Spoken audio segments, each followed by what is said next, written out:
Good morning and welcome to StarLadder i-Invitational Season 4. Today is the final day here, and we have Playoff Sunday, Super Sunday, however you want to call it. It is the final day. We are going to champion, or crown a champion rather, today, and to do that, I have a panel with me. Whew, you wouldn't believe. We have Blitz, we have Perry and Flax, and behind me we have also the Chinese stage setting up, so it might be a little bit loud here for us for the moment. Exactly. It is a little loud. Ted, yeah. You've now been in China, in Shanghai, for like 4 or 5 days? I think it's 6 days. 6 yeah, days? I think it's more or less 6 days. Talk to me. Very tired, as are we all.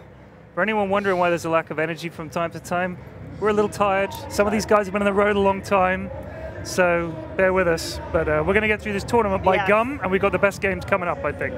I think so too, yeah. I think so too. What about you, Will? How are you doing today? Sorry? How are you doing today? Doing well. Doing well. It was a long day yesterday. Yeah. But, you know, we're all alive. Yeah. We get some great Dota. We do. Pretty excited. I like China on China fights. Yeah. Because they know each other so well. They do. And we get the potential for the Newbee Liquid rematch, which I will openly admit I'd like to see. Yeah. I mean, I don't think there's any shame in that. No, I'm pretty much sure everyone at home would be thinking the same thing as well. Yeah. But yeah. Now, there's some guy that wants to watch LGD Mineski. Yeah, 100%. Of course. I mean, there's a lot of people probably wanting that too. Yeah, I'd say LGD and Mineski would both want that. Yeah. But yeah, I think it'd be very tough. Having seen them play, we've watched a lot of their games over the last few days, and I think it would be difficult. I think LGD will beat Newbee. You do? I do not. Yes. That's a bold assertion. I think LGD might just beat Newbee. What about them have you seen that makes you think that? I think that aside from that complexity game where they blatantly messed up, I think that Newbee has not been that great. They've been pushed to 3 games by teams that I feel like normally they would mop. And I asked our manager about it. She's just like, I don't know. Something's like, maybe after winning one event, you're just kind of like, eh. A little complacent, perhaps? Yeah. Interesting. Very interesting. So it is finals day, and I'm very curious. Do you guys have any finals day rituals? Like you get up, but you can't do anything without your morning coffee, or you need to tie your shoes one way around, or something I would like like a cup of tea, but that was beyond. That was beyond expectations. That was beyond what was possible, sadly. So I was tealess. My final day ritual is to pack carefully, make sure I'm checked into my flight, and then just try. Oh, let's go. Ooh, well, let's welcome. And then I bring the lights down, and then I bring the lights back up. Start final Sunday in style. Let's go. Yeah, this is the big one.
There we have it. The opening for Final Sunday is indeed complete. Wow, that was, whew, I felt weird there for a second. Yeah? Yeah. Well, like a bit of a transformation. Yeah, transformed. Yeah, I think we should have, I mean, Will thinks that LGD are going to beat Newbee. Yeah. They have been dropping opening games. I'll give you that. So that's been quite common. Newbee have dropped the first game and then won the next 2. And like you said, loot dropping games. But I don't know if that's necessarily that they just kind of relaxed and then they remember, oh, wait a minute, we're Newbee, and they sort of win the next 2. But I don't see them losing a series. I could see them dropping a game, but I don't see them losing a series. Yeah, I would agree with that. We can actually take a look and see what games they actually dropped and see how the groups played out, because we have got 4 teams remaining of the 8 that started on Thursday here. Let's start with Group A. You know, do it in the right order there.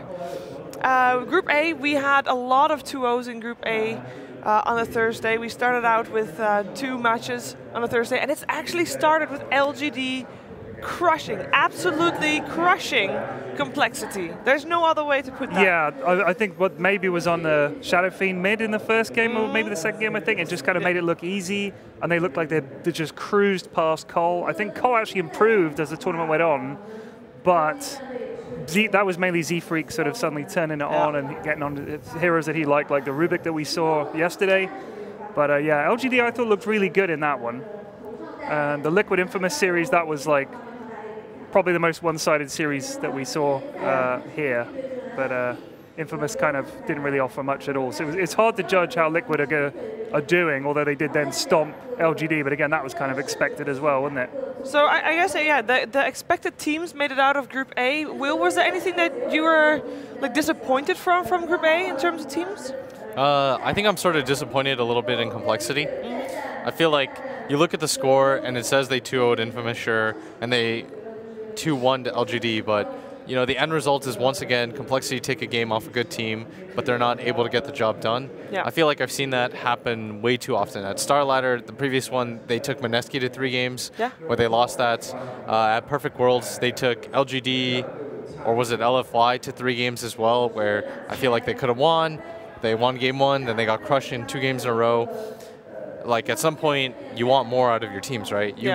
Winning a game in a series, it's not enough. If you were Infamous or a team that was sort of most people weren't expecting much from, this is no offense to Infamous, they weren't even meant to be here. Yeah. If you'd taken a game off a big team there, you'd think, well, that was progress. But with Cole, you kind of think that they should be getting better results by now. At some point, you would hope that they would make the leap where they keep taking these teams. Like, if you look at Cole's LAN performances, it's always 2-1, 2-1, 2-1, we lose, we lose. Like, whatever the better team is, they just keep losing 2-1, 2. And at some point, it's like... Why do you think that is? I mean, they're not playing today, so it's kind of silly to talk about them, but do you think it's because they're a little one-dimensional in their approach? Like, you know what they're going to do, right? I think game 1, it always takes somebody, at least one of the games, it takes a team by surprise. Oftentimes, it's game 1. If you look at their history, they'll go up 1-0, and then the other team will be like, oh yeah, we're playing against Complexity. They'll kind of like snap it back.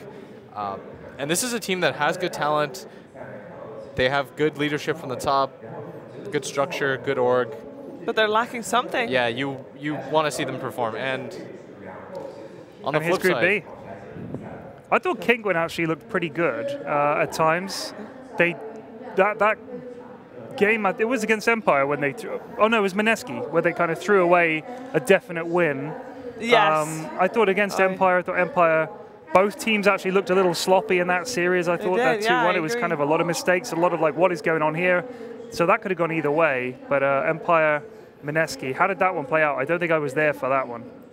I don't think I was. For Mineski Empire? Yeah. Was I there? Game 3, they had game 2, FN went ham, and then he sort of threw a little bit with Queen of Pain. Then game 3, he played Medusa, and they got ran over. Like from the 15 Mineski mark. went early on them? Mineski actually was losing the bottom lane really hard. It was like Axe versus Magnus. Then he rotated top, and they were like, oh, this is an overfarm Axe. Let's just kill him 4 times in a row. Wow. Take all his net worth. And the game that Empire won against Mineski, it was a sloppy game. And it actually ended with Mineski kind of throwing the game where they were just not on the same page about what they wanted to do when they were pushing high ground. But it's not really a surprise that Mineski as well as Newbee make it out of Group B either. So in that case, we have very like unsurprising results here for the final day, or at least with the final 4 teams. We can take a look at what that does to the brackets as well, as we have got the playoffs today, so groups are done. We're going to have 2 semifinals and 1 grand finals. We're going to start off with Newbee versus LGD, the old Chinese showdown, and then Team Liquid versus Mineski, which was actually, that's a rematch from last season's finals, where Mineski was able to take a game off of Liquid, but wasn't able to close out the series. Yeah. How long ago was that season? That was in October. October, okay. Yeah. So that was post-TI Liquid, so it's a, same lineup, okay. So I find for Mineski, like for me, the big story here for Mineski is, so they started the season in October real well, right? They came second only to Liquid, who at that point was the undefeated TI champion, you know, still very strong. And then the next event they went to, they won it. They came first in the minor that followed after that. And then they just fell down. And they were a little bit unstable, and they just have been a little bit sloppy. And now this event they turn up, they make it to the playoffs. They seem to have a new coach working for them, and I hope for them that they can find some stability in that, because obviously maybe if they do well this tournament, it's not necessarily saying anything for the tournaments to come, but I think this could be the start of them actually finding their proper footing. Sure. I mean, you certainly hope so. Like, the more competitive teams are better in Dota. I mean, as much as we all want to see, or a lot of us want to see, I know Will does, Liquid Newbee Grand Final, it would be great if there were a bunch of teams that it could be more competitive amongst them. So, yeah, we absolutely want to see that. I wouldn't call it an upset if you know, if these teams lost, because the skill gap is not like so monumental that there's no chance. Moneski are no mugs. There is a chance. They're a decent team. Same with LGD. So yeah, I don't think it happened. But statistically, you have to back Liquid and Newbee. Yeah, that is true. Will, what do you think about Moneski? You've seen them play this week. How do you rate their performance so far? I think I've been in like every tournament that they played at. So I've watched like so many Moneski games, and so I think I mentioned it yesterday. They had found heroes for Moon to play, or Nana, whatever you want to call him, or whatever he wants to call himself. Yeah. They had this like consistent hero pool. They had these consistent heroes that you feared about them. Like Jabs' Clockwork early on in the season, everyone was terrified. Moon or Nana's Puck Quap, Marana, like all of these heroes were very strong at the beginning of the season. But the thing about Dota is that the patch changes very rapidly. And what was once good, if you're winning with it, Ice Frog will say, you're donezo. Yeah. That's why it's so hard to stay on top. That's why when Kuro or Puppy, these guys that have had success over such a long era, that for me, and Fear, guys like that, that's very impressive. That's the measure, isn't it? Because it's so hard to stay on top. And for Moneski, they had their brief moment, but if you really want to be a tier 1 team, you have to be stable across these patches. You have to find hero pools continuously, and you can't rely on the old stuff over and over again. And I feel like for them, the skill is there. It's very clear that the skills are individually excellent players, but they need to figure out their drafts, what heroes work for them again, and I feel like they just haven't done that quite yet. How much of that do you think is down to players listening to each other and doing what they're told? I mean, think about someone like Kuro and Puppy. When we talk about the longevity of their career, the moment you're on a team with either of those guys, you're listening to what they tell you. Like, there's so much respect there. I wonder if a lot of teams, there's maybe a little arguing, a little sort of, well, I think you're wrong and stuff like that. Whereas if Kuro says this is what we're playing and this is why it's good, you believe it. Yeah, there's like a funny, when I first came on Liquid, I was like, I didn't really know too much about Kuro. We had a talk at MDL for we were watching a game together, and he just asked me after 5 minutes conversation if I'd coach them. There's no other pretense. We had never talked before that. And I was like, weird. So then when I joined, I had no idea what to expect. And from day one, I was like, this is not a democracy. This is I am right. I am your unquestioned leader. If you cannot handle that, then please, we are not fit to play together. Right. And that's Kuro's style. Yes, and I think that style works for a lot of people. But I think on Moneski, there's varied people. They had veterans, whereas on Liquid, that's team, there was no veterans. Yeah. Fada was the closest thing you had to a veteran, but for the most part, everyone was relatively new. Of course, they're going to look up to a guy like that. But Moneski, they've got a lot of voices. You know, they've got Ice, who's been around forever. Yeah. Ninja Boogie, who individually had success on teams like Rave. And so when you have kind of a mix of that, I think it's going to be a little bit different. And also, I saw some interview where they said, like, they played too much. Like, they never had time to just sit down. Because even Liquid, teams like that, they need time to scrim, not go to tournaments, kind of coalesce on their ideas, figure out what works for them, what doesn't. And also just have a break. Yeah. Yes. Like, if you're just playing Dota all the time, traveling, I mean, you think about a lot of these, you guys, I was talking to Fogged earlier, or yesterday, about how many tournaments he's been to in a row. A lot of the teams will have done that same thing, and they're having to play. Yeah. So the pressure is a lot there. You've got to take a break. I think there's so much Dota now. There's a lot of option to get those points that you need for the qualifying. So I think that you don't need to play every single tournament. A lot of the time, maybe you could even get more out of it by not traveling for 2 days, adjusting to time zones, but scrimming and practicing and working on things instead. Now, a team that hasn't played that much lately is LGD. They are a fairly fresh team. We are, of course, going to see LGD play against Newbee in just a bit. They are the team that is in this top 4, basically fresh off the shuffle bus. They've just found each other again in some cases. And then they've been doing really well and progressively getting better. They also qualified, for example, for the major. So this is kind of like, you know, their first real test in the water, feeling how it goes. So far, do you feel like they're delivering? They have been somewhat shaky sometimes. For example, dropping a game against Complexity yesterday, a game that they probably shouldn't have. There were some mistakes there. But how do you feel they've been doing? I think they're a very good team. Yeah? Feel like that Complexity game was a little bit fluky. If you ran that back 100 times, LGD win that 95 times out of 100. Feel like there is a little bit of questions about like how consistent they can be. But overall, like the skill is there. It's very clear. Maybe is a very talented player. Sometimes he'll do stuff like not buy BKB when he should, and he'll get a little bit into a pub mentality.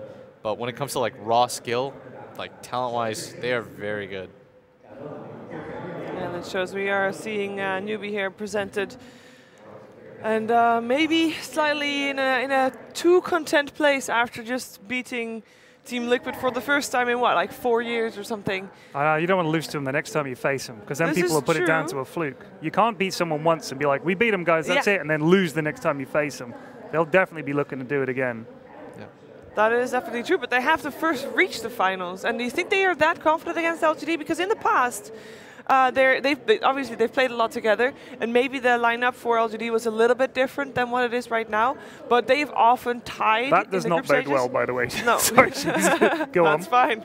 That did not bode well, but they've often tied in group stages that they've been together in, and both LGD and Newbee have taken series off of each other. The most recent, actually, that someone actually won rather than tied was when LGD won in the DPL playoff. So it was a 2-1, but it just goes to show how close these two teams are, because they play in the same region, because they know each other so well.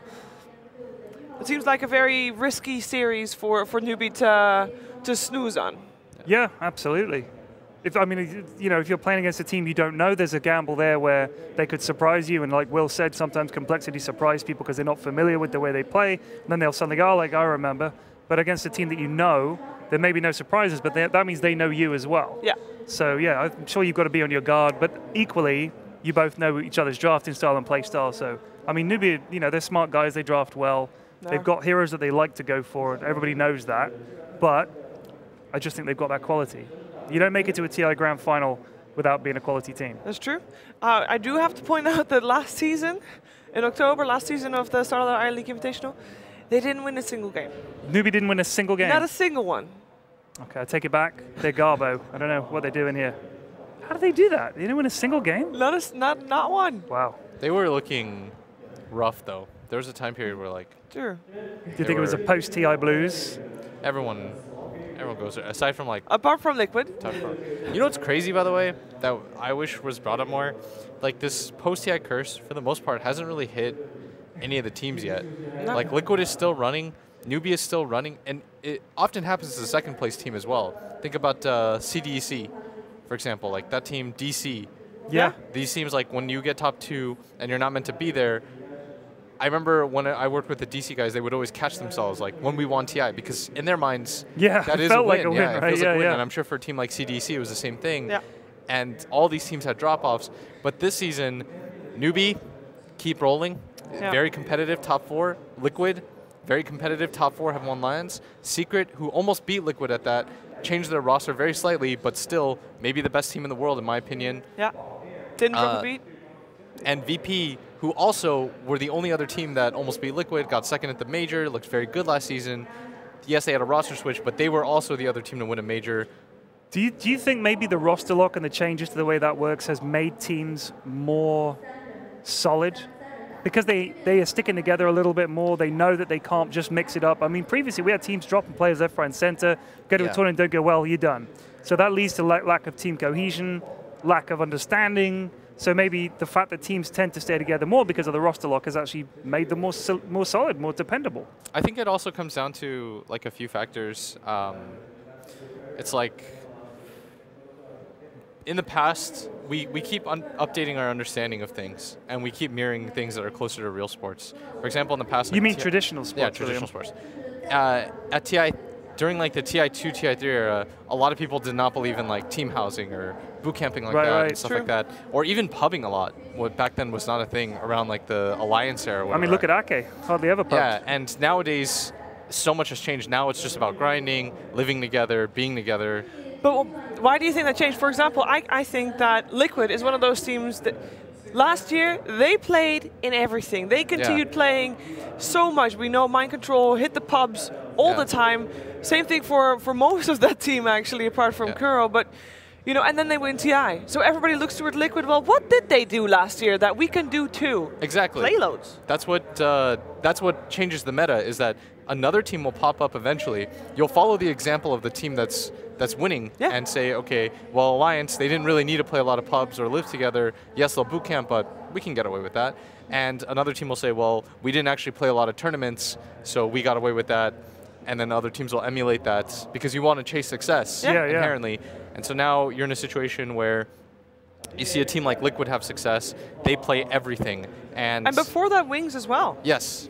And Wings' idea, too, of going to America first to boot camp instead of just staying in China. Like, all of these things keep getting updated over and over again. Yeah. Like, I know Crow looked at Wings, it's like, oh, they boot camped in America. Well, we should do the same. We'll boot camp in America. We'll have our last land in America, so everyone's adjusted to the time zone. Yeah, that's so important, I think. All these things, we keep updating our understanding of professional Dota. Like, 4 years ago, there were 0 coaches. Yeah. There were actually 0. And now, guys like Bulba, Mad on OG, 71 on Moneski. EG won with a coach, SVG. Exactly. Like, what did EG do? They had a coach. Okay, we got to get one too. Yeah. It just keeps... We keep emulating success. Looking for the perfect formula to win TI. Yeah. If only there was such a thing. That would be quite interesting. But let's take a look at the game because we do have our first semifinals on the way. It is draft time. Newbee on the Radiant side, LGD on the Dire side. First series of bans is almost done. So far, I mean, we can mention things like, okay, there's no Enchantress ban or something like that, but I don't think that matters when, like, I feel like we're gonna see an entirely different meta between these two teams. People have been saying Enchantress is not so popular on the Chinese scene. Yeah. It's more of a Western sort of pick at the moment, but the bans so far make perfect sense. You banned Disruptor Sand Kings, like Newbee's go-to opener. Bane has been, although you said the other day, he hasn't won many. Obviously, teams don't like playing against him. Yeah, it's not really Bane's fault. Exactly. We've seen a lot of Naga Siren, we've seen a lot of Omni Knight. SF, you want to get him out of the pool. We've seen a lot of Tiny, but they've gone Omni Razor first too for Newbee. These have been heroes that have been banned in a lot of the games that we've watched so far. Like, all these heroes that we've seen here have all been picked or banned in almost every game of this tournament, I'd say. Do you take Rubik or Brew here? On LGD? Yeah, those are the most commonly accepted counters to Omni Knight. What counters Rubik, would you say? Like, what would you say, we'll pick the Rubik, but it's a gamble because? It doesn't seem like he's got so much utility, it doesn't feel like that's ever a problem, is it? He's not a damage dealer. But he's like, he can push waves. Yeah, he's got a good team fight, but they take Witch Doctor, so neither of them. He's been big though. He's been big in the StarLadder so far in this season. We've seen a lot of him. I think he's done really well. I'd love to know what his win rate is. Witch Doctor? Yeah, on Witch This Doctor. tournament? My phone doesn't work, Sheeps, but if you can see Mine has some blips that it does work, so I'm going to hope that Best I'm going of to luck to find you. a blip. Thank you. We'll need it. What type of Dota are we expecting to be played here, by the way? Are we going to have some aggression going on, or is this going to be split push, farming, team fight? What are we looking at here? So far, these look like solid lanes. I mean, Naga Siren gives you disengage. You can set things up as well. I don't know if they're going to look for something to combo with Disruptor out of the pool. They're going to try and set something up with the Naga Siren, but I'm not sure what that could be at the moment. But so far, I mean, Razor, Omni, that's like solid, really solid in lane. Yeah. The funny part is, like, this was the opener at the last StarLadder. Oh, yeah? Yeah, this was like when in the beginning of the season, when I first saw this, I was like, oh, this is straight up broken. When I saw this at Perfect Worlds, it was like people were just opening straight up. They're like, Razor Omni. Wow. Do something about it.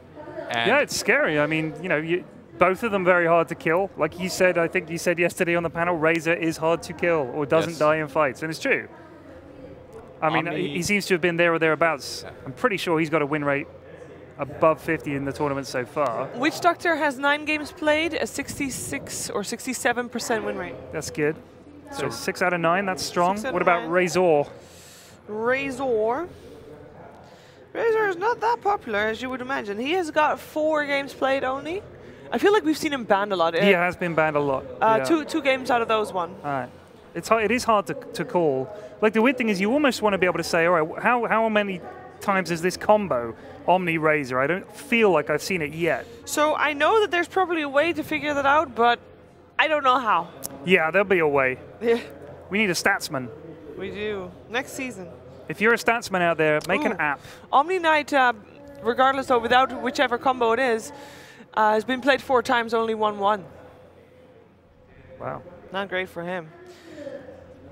All right, so we got some Terrorblade PL removed.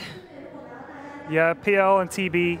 We saw PL become a real pain. Earlier on in the tournament, he was getting picked but not getting there. But lately, he's sort of been doing it a bit more. Yeah, and LGD has been removing some SCCC heroes. Yeah, we saw OD him on OD sure. earlier. I wonder if they'll ban Lycan, or if maybe LGD want to try and take Lycan. We've seen Naga Lycan is kind of a combo you don't really want to play against, but Newbee have got a lot of strength with the Razor Omni. No catch yet. Both kind of quite steady openers, I'd say. Indeed, indeed. They're taking their time, though, taking into their bonus time. Yeah. For this ban. The first pick after this ban phase is, of course, going the way of Newbee, so they gotta keep that in mind. If they want to try and save something for themselves, they end up banning out the Tusk. I mean, neither of these drafts are giving too much away, Will, are they? Like, neither of them is saying this is what we're doing, other than we want to win our lanes and just be hard to kill. Yeah, I think you take StarLadder or Sand King here, some kind of catch. I think Omni Razor, Sand King's banned, unfortunately. Yep. Oh. By the way, Sand King, you know, I have the win rates and stuff on. Sand King is the second most picked hero, or rather shared first place with Disruptor. 11 games played, 27% win rate. Yeah. He's been picked by teams that have lost, I think, is the problem, rather than him being a problem. There's your Rubik, William. Big fan of this hero. I think it's one of the most stable supports. It denies a lot of heroes. You want to know the win rate? Yeah, go on then, hit us. I mean, now that I'm on the roll, 85% win rate on 7 games played. Wow. Great hero. Yeah. Oh, There's Ted. Like him. What Dude, a beast. I called it. It's obvious. You're a genius. EG did it. Now everybody does it. I'm sure someone did it before them. All strategies come from pubs. Pubs? Somewhere. No. Somewhere there's always a pro who's like, oh, I saw this in a pub and it worked. Let's try it out. Yeah, that's true, actually. I do wonder how much in the pub scene, because they all play solo queue, so how much of what they see that they then take into the pro game is just an accident? Yeah. You know, they're just like, no, that really worked well. That's kind of weird. Because I it's got not like crushed you by this in a pub. Yeah, it's not like you have the good. time to coordinate and plan it, because you got no time to pick in a pub. A Shanghai Major. So when we were in Zephyr, we played in China servers because it was the best. Right. And we kept running into this thing that we affectionately, Ben Merlini Wu affectionately referred to as China Doom. China Doom. Where these guys would just pick Doom, eat a creep, and then run at you at level 1. And apparently it's just been a thing in China for a really long time. So then when Puppy and them came here to play at the Shanghai Major, they hadn't prepared this before. They ran into this Doom that would just like run at you. And they're like, wow, this thing is... This is good. Yeah, this is really sick. Yeah, Theben was telling me that story. He's like, it's actually really good. Wow. And then so impromptu, they just decided to do it. And then obviously Liquid played against them in the finals and it was just like, well, what do you do against that? Easy win. Yeah. Rubik, Tidehunter. A lot of team fight now inside of Newbee as well. But then again, LGD has their own Someone has not signed out of Friends, and someone is about to start playing PUBG. Good to know. Uh-oh. I kind of sense a bit of a lack of damage for Newbee, though. Oh, I like this a lot. Wow. Oh, there's the setup. We've seen him banned. There's the setup. But even against finally. the Rubik, huh? Yeah, Enigma Rubik, no problems. Yeah, that is an interesting... Why? Here's the thing, but they can set it up with the Naga Siren. Sure, but they're still very confident that they can do that against the Rubik, which is still very tricky. All he needs to do, Sheeps, to make this work is catch Tide and Rubik in the black hole. Yeah, but are you hearing what you're saying? Yeah, I'm just saying. Tide and Rubik. That's it. They can somehow do it. They should be, like, Newbee is a veteran team, you know. They should be able to have proper positioning so that doesn't happen. No. Now, I do remember, I said you. this as well, when Newbee was playing against Mineski had one of those also wombo combo lineups, and I didn't think they could do it because that would require Newbee to be out of position, but Mineski did manage to win that specific game. Well, there you go. Anything is possible. Anything is possible. I do honestly look at Newbee's team and I do kind of think they don't have a lot of burst damage. They don't have a lot they've of got weight decent to, time fight with Ravage, and then Razor's gonna, I guess, go after the Lycan, but he's just gonna run away.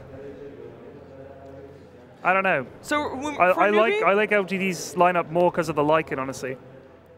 I like it more because of the amount of lockdown they have. I mean, Newbee doesn't have that much, and they need another hero. They need probably, I'm thinking we're going to see an SEC Razor needing a hero for Hey, Lumi. for Mugi. I think LGD so far, I mean, they could run this a few different ways. I assume it's going to be Enigma offlane. But you never know. Talk to us, Will. What are we going to see? I tell you what, we're not going to see is a black hole that catches Tide and Rubik. I wager that's not going to happen. But at least they can time it. If there's no Ravage up, then they're the only disabled they have so far is Rubik. What do you think, Will? Talk. I don't think Newbee has catch. They have no catch. There's the Mirana. And who's hard to catch, Will? Lycan, Mirana.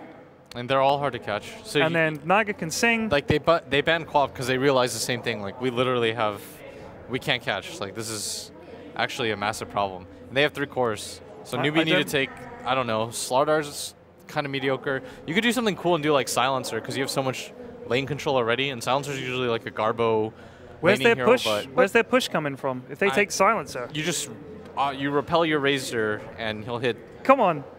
You don't even look convinced by what you're saying. That'd be cool. Or you do some like support bat or something. I think you'd be pretty greedy right now. Carry Omni. Get a Radiance real fast and just walk at them.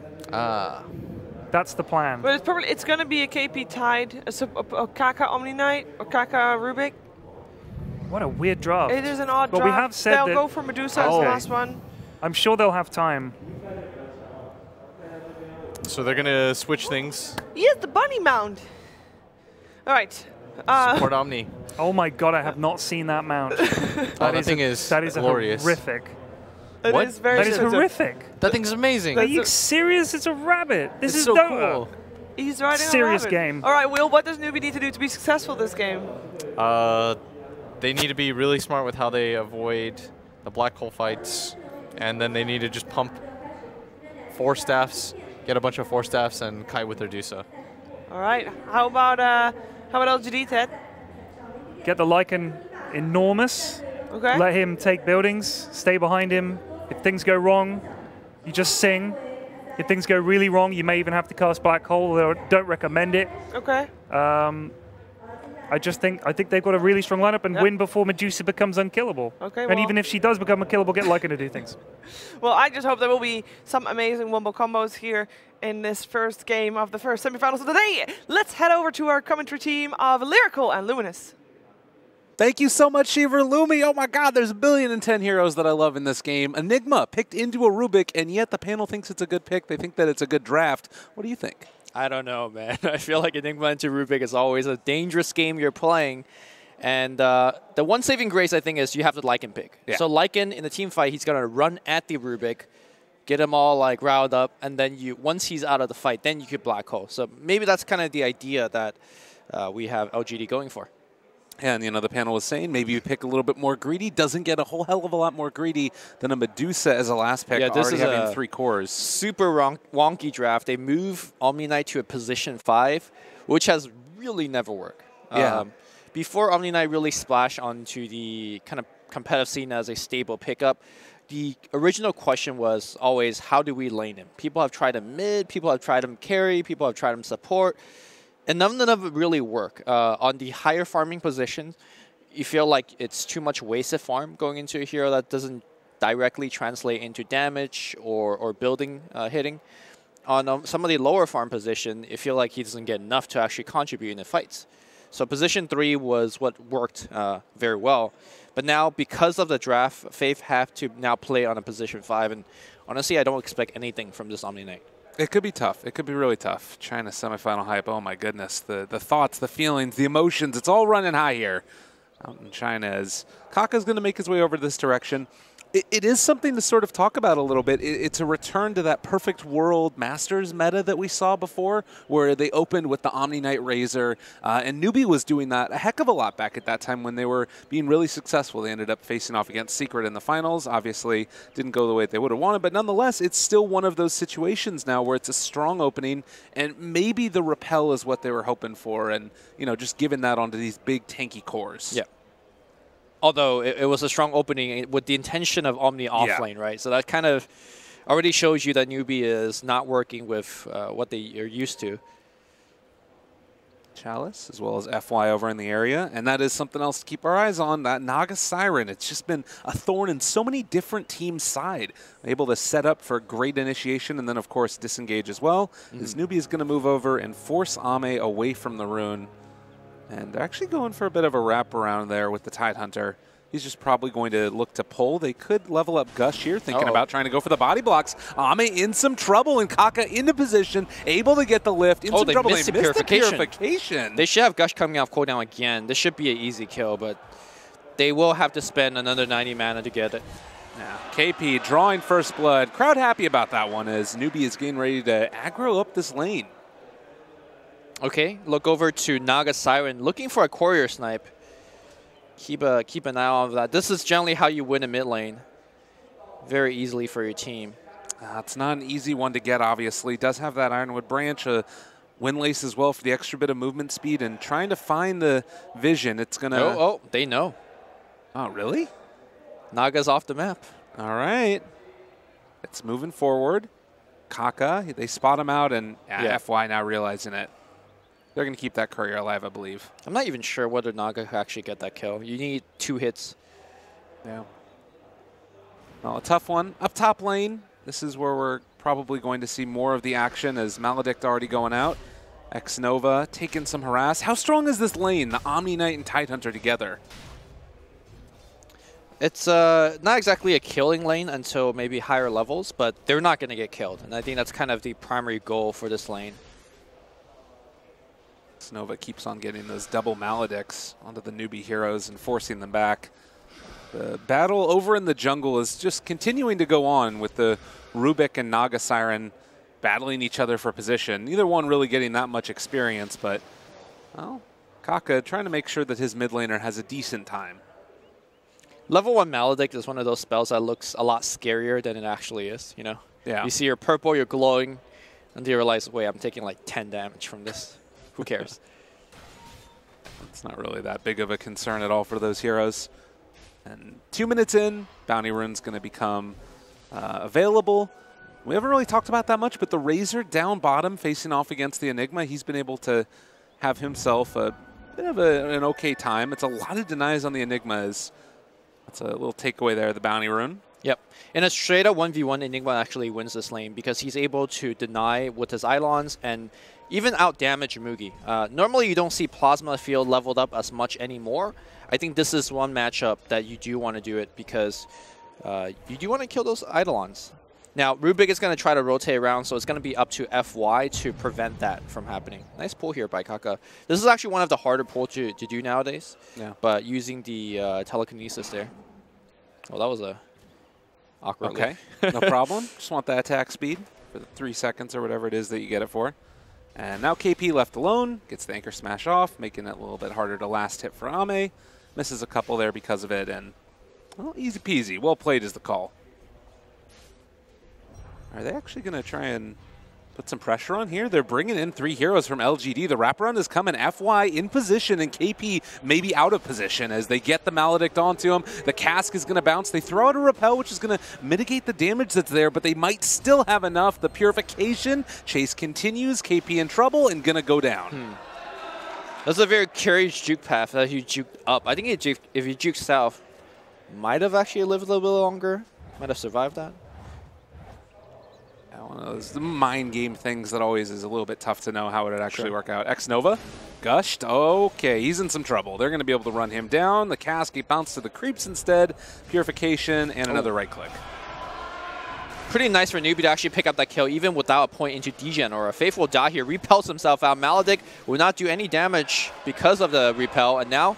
Oh, well played there as FY well. will survive this, but very good defensive play here by Faith. Yeah, and he's coming over to make sure he can bully away for that bounty rune. So FY, in spite of the fact he doesn't get the kill, still able to get those runes for himself. Well played. Maybe leaps for the rune himself in the mid lane. And so far, Newbee off to a little bit of a lead in this one. It's not anything too sizable. Yeah, it's definitely, I mean, at least as far as the way the tempo of this game is going to go, do you think both teams are just content to farm up? Is there anything you're really worried about as an arrow is going to connect, but Faith is there? My biggest concern is going to be how maybe we'll do on this Mirana. I feel like Mirana is one of those often very hit or miss hero. You need to have a very strong early game. I think the last time we see Mirana play very successfully in this event was Papita on the mid Mirana. Had a very strong early game where he was killing people nonstop and kind of transitioned to a very strong late game carry. They ended up losing that game, but I felt like the Mirana really paid off. And that's the kind of the path that you want to follow. You want to have a very aggressive killing Mirana. And he has a ton of setup this game, primarily coming from the Naga Siren, whether it's an ensnare arrow or a song arrow. Yeah, that's maybe something that they're picking up as well from Mineski that have been playing it quite well with Nana and jabs. But Mugi underneath the tower, taking a little bit of damage there as LGD are making this rotation. And, well, there's a chance. They don't have Malefice right now. Went for the 2-3-0 build as FY moving into position. They do still have that arrow available. It's a little bit tough to make this work, though, and the net's going to come out. The arrow's going to follow. There's a stun, and there is most likely a kill. Yep. Maybe making his presence felt. And that's exactly what I mean, right? As a Mirana, you don't just sit there and farm mid, because you're not going to outscale compared to the Medusa. You need to affect the map, and that's exactly what he's been doing. Nice little takeaway there from Kaka. FY trying to punish him for it. Oh, they're going to TP in. Might die here. He's in some trouble. Xnova's going to be able to find the stun. He might just take him on a little walk before he eventually goes down, as the net's going to be there. But the supports with that Riptide, they take down Kaka. So I know that a lot of the focus when you see Enigma being played into the Rubik's, the fact that, hey, you're going to get your Black Hole still. And you can itemize against the spell seal, right? You could get the Lincolns and you get a BKB. Enigma is one of those offlanes that can get very farmed thanks to his 15% CDR talent, and you get a Midas with that, so you can get some very sick leaking items. It looks like he wants to go for Mechanism this game, though. Okay, that's a very kind of big deviation from the standard. I was going to say that there's still the ultimate counter of the Naga Sleep. Right. Or, sorry, not Naga Sleep, the Medusa Stone Gaze, right? Like, if you're facing Medusa, you're just going to get your Black Hole cancel. But yeah, he's going mech, which is very different from what we're usually seeing. Stun now onto KP. Lots of damage. Purification there. They throw out the repel after the fact. The root's going to keep him in place. And KP going to fall yet again. This LGD support combo has been incredibly effective at ganking. Yeah, they're being at the right places at the right time. And I think that's really due to the fact that their cores are really strong with those ganks. We've seen the Mirana really taking advantage of it. Let's not forget that Howl plus Riptide equals a ton of early game damage. And that's how they actually got that kill through the repel and the purification. Yeah, I mean, Riptide, it's how much minus armor is that one for the Naga Siren? Like 5 or something? I might be crazy. Yeah, it's a lot. Oh, it's just level 1, though. Putting 2 points in the neck, actually, it's max level 5, but 8 duration as well. He's more maxing on the ensnare because of the Mirana. Got it. I think normally you do want to put more points into Riptide. Yeah. Well, 8 minutes in, Faith has been pretty good on the Omni Knight so far. I've been impressed with the support play. Yeah, the concern generally is what can he do in the mid game, because assuming that he's going to be getting most of the wards, so Rubik could get his Blink Dagger, then it's going to be pretty rough. Plasma Field comes in, wards away all the Eidolons. Yeah, not easy for him to stand up there. FY only level 3 right now at 8 minutes, wanting to soak up some of this experience as Mirana has made the rotation down towards the bottom rune as well. Just going to give FY some of that free experience while she moves around the map. But So far, not really all that much action in this game. It's been much more just trying to get up towards those levels and assuming that we're going to be seeing some big team fights once those level 6s come online. For a couple of the heroes, at least. Yep. So I do want to talk about the mechanism on the Enigma, which is generally not what we've seen. I think with that item choice, we switched it. No, they switched it back. Okay. So I was gonna say that you don't want to take Medusa to an ultra late game situation. So one way LGD could have played it is to just death ball up early with the Lycan Necropoke with the mech on Enigma and just go for a very relatively early 25-30 minute victory push. But it's very risky because once that push doesn't work out, then you just straight up lose the game because you have no scaling that's comparable to the Medusa. Yeah. I like the fact that he switched back to the Link, the Midas, because Enigma can farm insanely well. SC able to dodge away from the stun, the lift up on the Rubik. It's going to be a nice turnaround stun as well. They get the repel onto the Rubik, but it's not enough to keep him alive as maybe trying to walk away, and it looks like he might just be able to do that. He still have 3 leaps available. He's not worried at all. Yeah. So a pick off on the Rubik, but that was Shapeshift committed. Yep. I think they really wanted Dusa, but because people poured it in, they settle for the Rubik. KP again in trouble, going to be ran down here, and all the summons, all the everything, they take him down. Was that a Lycan that had taken over the Frost Creep? Yes. Interesting. I'm not sure whether it mattered for that TIE Hunter kill, but it definitely would have helped. Yeah, that extra little bit of slow is pretty nifty. I'm sure he would have wanted to save the cooldown for this siege unit now. That's fair enough. But got the kill, so. Well, 2-6, but still it's a Medusa, and as Medusas are wont to do, she is going to get a lot of farm in this one. Stack a 3rd time there for that Ancient, and most likely a 3rd time for this Ancient stack as well. Midas comes out right now, just about 11 minutes for the Enigma. And still haven't seen a black hole yet, as they're going to smoke together and head down bottom. I think that phrase will be said a lot during this cast, because black hole needs to be... Oh, maybe onto 2 good ones. They're looking for it. Maybe they can go for it. It's a scary thing. Mugi level 10 already. X-Nova there, though. They have more than enough damage, and they will kill off Mugi here. They're looking for Kaka as well. Not going to find it. Ame taking a lot of damage. KP, he's thinking about this one. That's too scary. And they'll, in fact, even get the tower. This mid lane, they found FY. SC not able to get any type of damage there. They don't really have that much catch. It was like the panel was talking about. Yeah, the way that Newbee's going to win this game is off of team fights and off of like defending their high ground. So if LGD is very smart about their fight selection, they should be able to eat kind of incremental leads. The one big thing, though, is they need to have vision on the 2 Ancient camps, because I do feel like that's what Newbee's going to spend a majority of their attention at. As I say that, immediately ward. Yeah, and they're going to be able to get this catch as well onto Kaka. A lot of damage very quickly, and maybe he was waiting there for a while. He knew it was coming. And now you see up top as well, KP sort of messing around a little bit more with Ame. And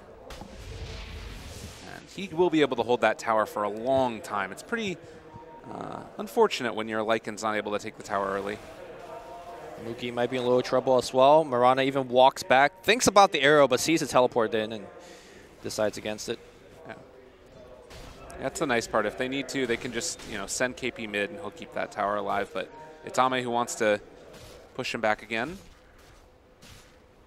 By the way, I love the choice of warding the Ancients, not to block it, but to just have vision over it. But looks like mid we might see a slight gather up of a push. There's a lot of vision here for LGD. They spot out everybody, and one cask.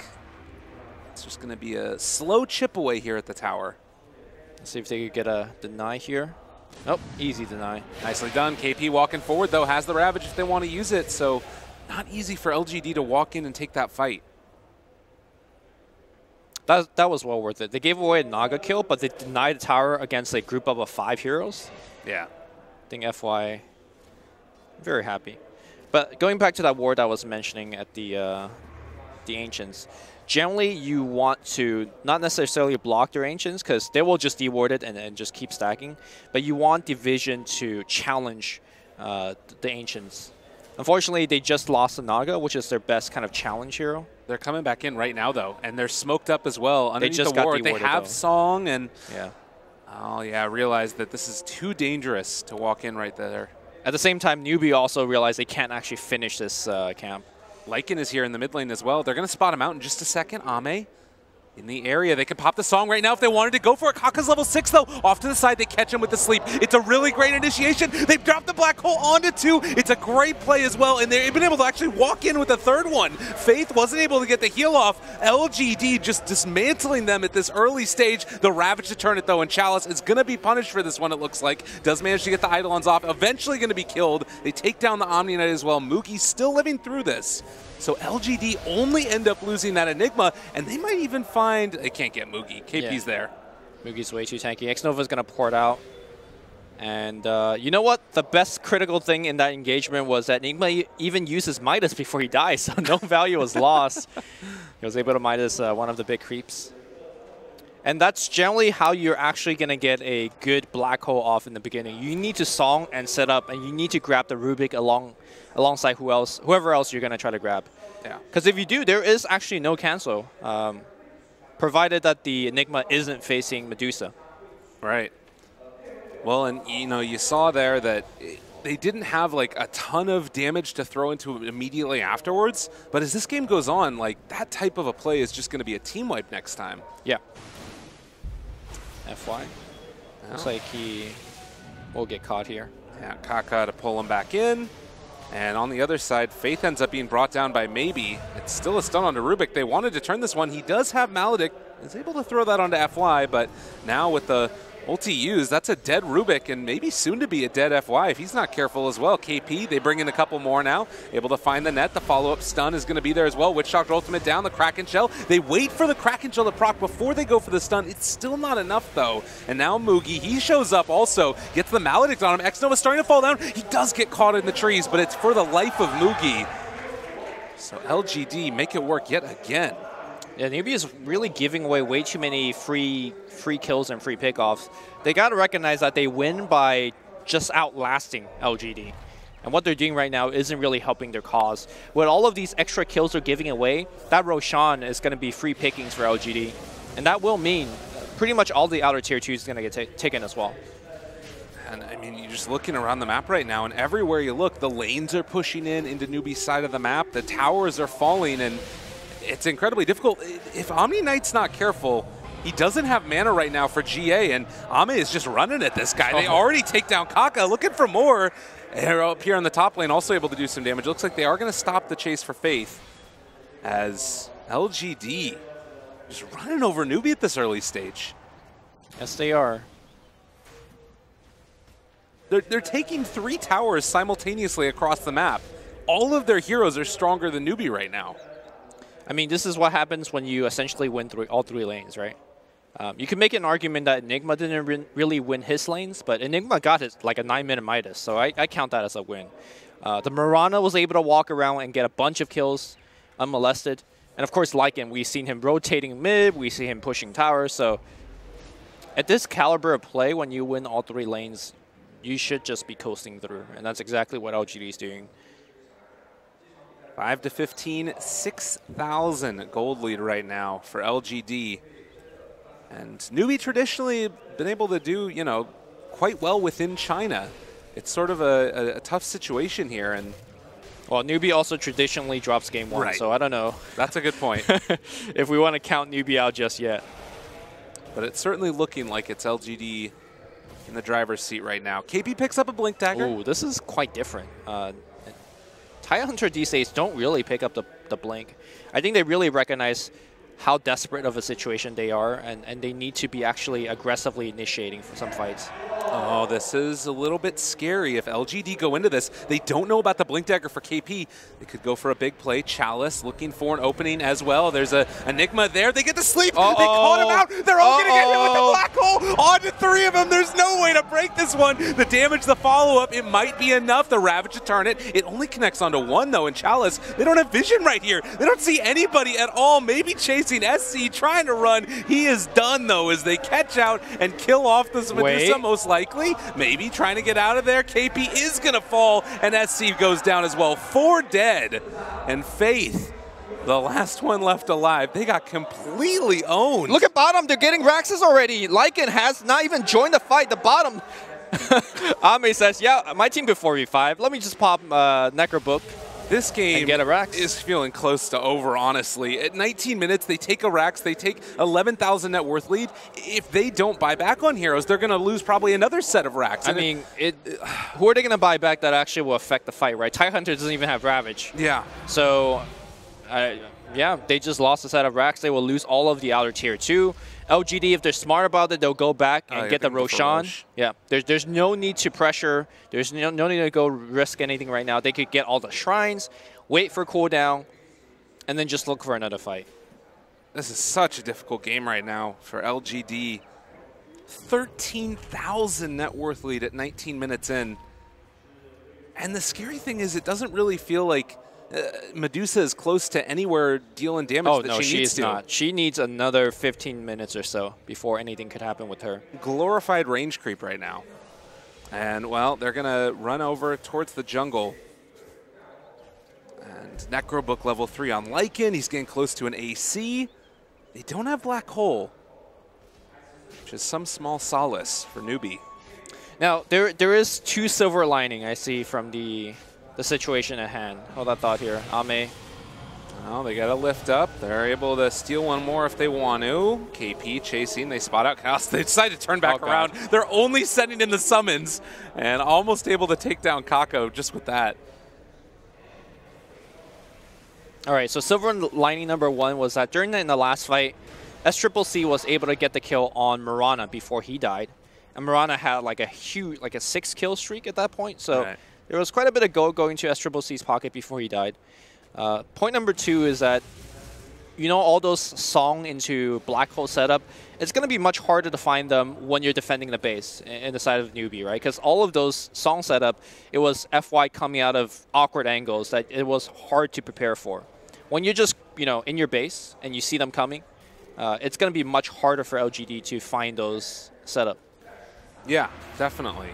The flip side of that is that it also means that you're in the base. Exactly. You're not farming. It's a tough game. Very, very hard game right now for Newbee. And, well, they're still getting extra vision with the Wolves, scouting all around the map, and able to stand on their cliffs. There's a scan right now by the Radiant, anticipating a Roshan take, and they might be starting to move this direction now. They expect that Rosh is being taken. Oh, and they see SC and they see Mugi. This wraparound is going to be tremendous. Smoke breaks. Now they realize that there's heroes over here. Chalice is in the area as well. They pop the dust. If they get Song here. Oh, they might end up just going down. Mugi is going to get repelled. That keeps him alive for the moment. With Shark ultimate down. It's coming in from the south side. Kaka, he's just dead. And KP in no man's land. They're going to find him yet again. Song on to 3, We've seen this 4. already. Black Hole, it's on to almost everybody. Faith, he does get the Guardian Angel off Mugi. They turn it around with the Ravage. It's a nice play as well. The BKB's out from Chalice, and X-Nova's starting to fall. But meanwhile, you look at the Wolf, Big Bag Wolf hitting the buildings off to the side, and also Newbee. They can't even win the fight over there in the mid lane. They can't stay onto anybody. Just don't have any lockdown. KP, he's going to turn here onto Ame, but the rest of LGD is walking into range, and KP is dead outside of the base. This is a complete and utter dismantling. I think this is a very poor showing of Newbee. Every time, like the Song into Black Hole, it's one of those things that you expect to see maybe once or twice in a game. But every time they have done it, they have gone three blend back low, right? This is absolutely insane. We haven't seen any Rubik steal. The positioning of Newbee has just been horrendous this game. And that's just one of the like basic fundamentals, right? Yeah. Of playing good Dota. So. I mean, it's one of those things, too, where Newbee, this isn't like the normal play from them at all. They're known for their team fight prowess. That's the thing that sometimes defines this roster. And, you know, call it what you will. They had a day off where LGD played, they played some series. Going into game number 2, what do you really say to this roster? What do you think needs to be the big defining things to get changed? I say the draft, because I felt like Newbee, you know, we talked about the strong opening of Omni Razor. Right. That got countered pretty hard, because what the result was, we saw the Omni being forced to a position 5, which did okay in the laning stage. Right. But then what did Omni do in the mid game? Not Nothing. a whole lot, yeah. Not a whole lot. I mean, he Guardian Angeled when it was a black hole onto 3, Yeah. and then they had the Purge for I mean, it that's all he afterwards. could do, right? So, Yeah, like, you can't really exactly. fall faith too much apart from the drafting. So I felt like, you know, Omni Razor, strong opening, but you got to do something with it. And I felt like LGD did the research. They countered that opening very hard, and the result was what we saw. Yeah, and that's the thing to keep in mind, too. This is a classic Newbee opening that they did at multiple tournaments previously, and it kind of got figured out after a while. And LGD come up with a good answer to it. You know, going into game number 2, it does feel like maybe mental things, the positioning that you were talking about, the actual decisions in game are maybe of the utmost importance to get changed. But one thing I do have to add before we pass it is that, you know, they're always like, oh, Enigma counters, or sorry, Rubik counters Enigma, right? Like, that's just one of the age-old truth of Dota. And it's good to see in a game played out that sometimes those hard and fast rules just don't apply when you could just play around it. And that's what we saw here. So Enigma beating his age-old nemesis, Rubik. That's good to see. Pretty fun to watch, yeah. Absolutely. Well, ladies and gentlemen, that's going to do it for game number 1. We're going to send it back to the panel, see what they thought about that one in our finals day series number 1.